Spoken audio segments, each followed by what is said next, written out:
There are two types of isometrics, two primary types of isometrics. One of them is yielding isometrics, where you're holding a position against gravity. Think the wall sit is the most common one. Everybody knows what the wall sit is. You know, you just basically 90-degree angle with your legs, push it back against the wall, work those quads. You may feel a little pressure in your knees because that's the force generation, but this is an exercise used to help develop knee strength, and it's a very common exercise used in rehabilitation of knee injuries. So the yielding isometric is holding a position against gravity, the wall sit.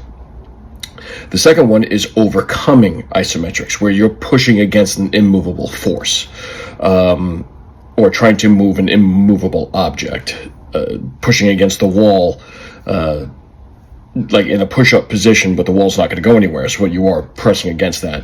Another one I like to use, especially with our PMA program, is a torso turn using a strap or a cable or whatever with a weight that cannot be moved.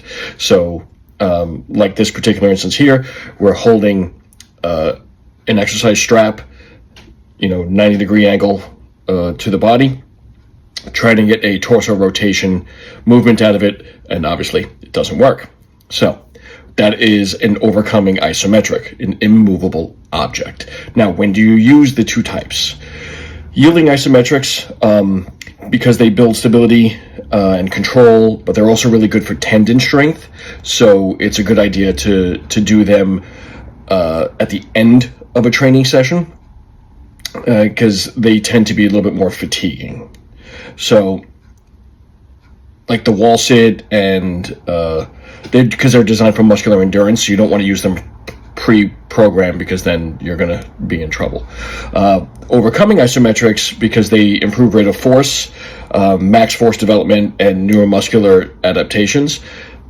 Earlier in the training sessions are good to use those. So if you want to develop these or use these in your program, do your overcoming isometrics first, and then whatever training program you have, and then your yielding isometrics after.